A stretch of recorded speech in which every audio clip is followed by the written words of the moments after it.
Marina, Marina, Marina, ti voglio al più presto sposare. Ja, de Marine uit 1959 van Rocco Granata en uiteraard ook de titelsong van de film Marina die er binnenkort aankomt. Het leven van Rocco Granata, de man is natuurlijk opgegroeid in Waterschei in Genk en de jonge Marine uit de film en de jonge zus van Rocco in de film zitten hier gewoon bij mij. Welkom Marten Bosmans en Maite Redal. Goedemiddag. Jullie zijn een beetje zenuwachtig, zei je, hè? Ja. Dat is toch niet nodig? Je hebt gespeeld in een geweldige grote film. Hè? Ja. Lukt het een beetje nu? Blijf ademen. Ja. Hè? Ja, Oké. ja. Zeg, Marten, jij bent 13 jaar en je Ja. woont in Opglabeek. En jij bent ook 13, Maite, uit Genk. Hoe zijn jullie eigenlijk bij deze film terechtgekomen? Ik doe heel graag acteren en ik doe wel alles mee met zo'n audities. En Ja. dus ik had auditie gedaan Ja. en ik had het waarschijnlijk niet slecht gedaan en dan was ik door. Je had het wel geweldig goed gedaan natuurlijk.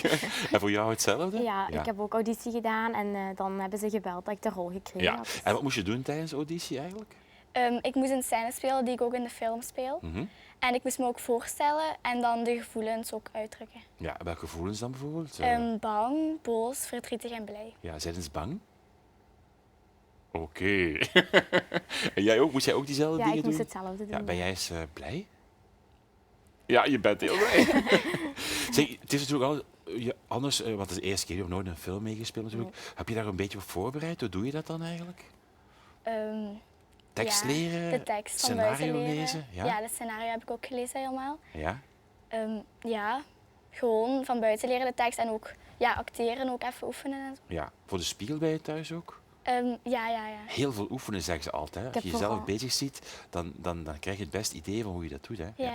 Zeg, het was een geweldige cast, dat mogen we toch wel zeggen, met uiteraard Matteo Simone in de hoofdrol.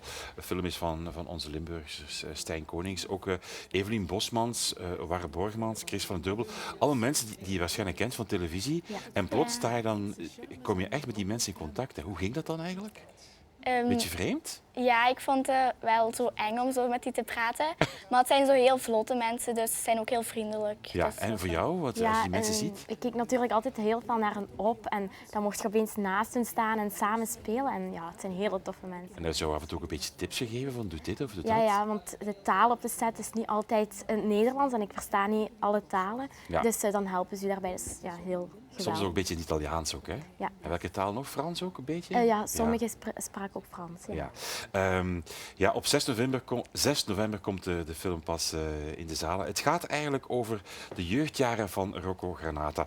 In Marina speelt hij een accordeonverkoper, meneer Fiocchi. Het is een rol die hem nauw aan het hart ligt. En we mogen nu exclusief op televisie de hele trailer van de film laten zien. Veel plezier, het wordt genieten.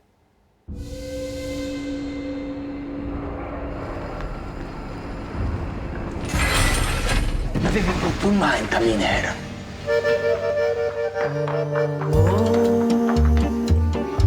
Italiano? Ciao. Bugiardo! Tu dovrei fare anche una cosa. Ja, maar ik kom, geef mij 2 minuten, zoals ik kom eraan. Buonasera, signorina, buonasera. It's time to say goodnight to Napoli. Non ti portarla a casa con queste fiamminghe bionde. Tu non ho solo problemi. We're at Old Moon above the Mediterranean Sea. Suono in te locali. In the morning, signorina, we'll go Mijn walk. papa zegt dat jongens gelijk jij niet te vertrouwen zijn. Ui. Come a Cassimo Forestieri, I gente pare canta e vidano. Quando su sgruppar qualcuno, allora sì che mi viene. Amore. Valt gij mijn dochter lastig? Non fuffelare! Non senti che voglio donarti per sempre il mio cuore. Manuela. Papa! Papa! Ti voglio al più presto sposare. Oei. Jij wilt iets met mij. E vai, vai!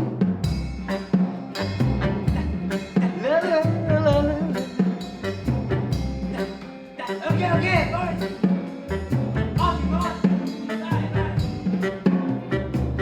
Marina.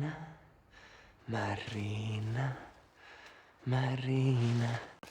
Marina, een heel veelbelovende film. Heel veel muziek, heel leuke dingen en een fantastische acteerprestatie van Matteo Simone, die de jonge Rocco Granata speelt. En deze twee meisjes natuurlijk, Marta en Maite.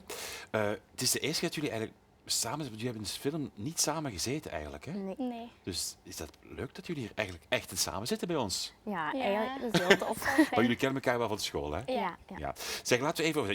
Jij hebt, Mart, 2 draaidagen gedaan. Hoe verliep dat eigenlijk? Waar was dat precies? In Genk allebei. Ja? En ja, dat was zo wel leuk. En iedereen hielp me dan zo mijn haren doen. En ja, dat Ja, was zo wel gaat fijn. dat. En schminken en zo. hè? Ja. Het was een stationnetje van Waterschei, hè? Ja. Want jij hebt ook wel wat tekst natuurlijk, hè? Ja. Wat moest je zo wel zeggen, onder andere zo? Ja, ik moest een beetje Rocco verleiden. Ja? Zo de kleine Rocco. En ik was in een winkel, dus ik was even de baas even over de winkel. En toen kwam hij binnen. Ja, en dan moest je ook een beetje Limburgs praten Ja. natuurlijk, hè? Maar dat ging wel, hè? Ja, ja. Ja. En je bent ook nog in de kerk, ook nog in Waterschei, is de opname ja. geweest? Ja? En daar heb ik ja, dat Rocco mij voor de eerste keer zag. Ja. En dan werd hij verliefd op mij. En dan was je- ik ook uit het raam aan het hangen en naar hem aan het roepen. En moest je hem kussen ook, hè? Nee. Niet mogen kussen? Nee. Oh, dat is wel jammer. En jij was de jonge zus. Ja. Je hebt met Matteo heel veel gespeeld. Ja. In het Italiaans ook. Ja, ik heb Italiaans en het dialect moeten spreken. Dus het Italiaans ken je, maar dialect heb je een beetje moeten leren Ja, eigenlijk. er Hè? was gelukkig een leraar die mij voor de scènes, voor de set dan leerde. Dus gelukkig, want Ja. dat kon ik niet. Op alle details werd gelet. Hè? Ja. En Matteo, wat voor een kerel is dat? Een hele toffe, Ja. echt waar, een hele lieve. Die heeft me ook gesteund, want ja, het was natuurlijk moeilijk, zenuwen. En dat gaat niet altijd goed samen, maar het is echt een hele toffe. Ja. En je hebt heel veel dagen, 11 dagen geloof ik? Ja, 11 dagen. Op verschillende plaatsen ook, hè? Ja, op Was- Beringen, Mijn en in Genk. Ja. Liep er af en toe iets fout zo? Wow. Iets grappig fout? Ja, dat ik soms mijn tekst door elkaar haalde en dan zo wat alles door elkaar zei. Dus dan moesten we wel opnieuw, maar dat is altijd tof. Hè? Dus gaan we niet zien in de film. Nee, gelukkig. Oh, dat is wel jammer. Dat is wel jammer. Zeg, kennen jullie Rocco Granata eigenlijk op voorhand? Nee. Nee, hè? Maar je hebt ik er wel wel ontmoet, een hè? beetje. Een beetje, ja. Maar met het verhaal van Marine kennen jullie dat? Ja, Waar het ja. vandaan kwam? Ja, nee. Een pakje sigaretten heb ik Ja, gehoord. inderdaad. Want Rocco Granata vertelt nu zelf hoe dat geweldig verhaal van Marina ontstaan is. Marina, Marina, Marina, ti voglio al più presto sposare. U heeft dat op 1 dag geschreven? Of afgewerkt Ja, op dat 1 is dag? misschien Dat is het verhaal dat de ronde doet. Ja, dat is misschien in een paar minuten, maar de story is te lang. Dat is tijdens een optreden dat ik een kusjesdans moest spelen met mijn orkestje in Berkenhof in Diest ergens. En dat was een kusjesdans en ik was dat beu allemaal. Al die marsen en al die meisjes, de jongens gingen halen. Ik zeg, kom aan, tegen de muzikanten. Ik zeg, blijf maar in sol en rij 7 spelen. Sol en rij 7. En aan de drummer, Horst, ik zeg, jij speelt nu taka taka taka taka taka taka taka. Dat is niet moeilijk. Ja. Dat is de tempo van Marina. Mi sono innamorato di Marina. Dat is de tempo. En de bassist die pitjes en gespeeld tom tom tom tom tom tom tom. En dat speelde hij en ik ben beginnen te improviseren. En ik zag die poster van Marina hangen tegen de muur. Ja. Achter de bar. Oh nee. En ik was zo aan het spelen. En ik zeg Marina. Marina. En Marina, Marina. En zo is dat begonnen. Ongelooflijk. En dan heb ik achteraf dat geschreven. Ja. Ja, fantastisch verhaal. En daar is nu ook een film van die op 6 november uitkomt. Wat zei Rocco tegen jullie toen jullie hem zagen eigenlijk? Ja, hij was heel blij en heel geëmotioneerd. En vooral omdat zijn film en we mogen dat spelen. Dat is een hele grote eer eigenlijk. Ja, tegen jou? Ja, hij was heel blij om mij ook te ontmoeten, dat ik zo de jongere haar speelde en zo. Dus. Ja, en klopt het een beetje allemaal zo wat jij deed? Zo? Herinnert hij zich nog toen als jonge Ja, gast? hij herinnerde zich wel nog wel, ja. Ja. Nou ja, toen was er ook niet gekust en nu ook niet in de film. Hè. Maar voor de rest wordt er wel wat gekust, want er is heel veel liefde, heel veel muziek. Het is een fantastische film. We moeten wel nog wachten tot 6 november, is nog lang hè? Ja. Maar jullie gaan zeker op de eerste rij zitten bij de première. Hè. Ja, natuurlijk. Ik vond het heel fijn dat jullie hier waren, Marten Bosmans en Maite Redal.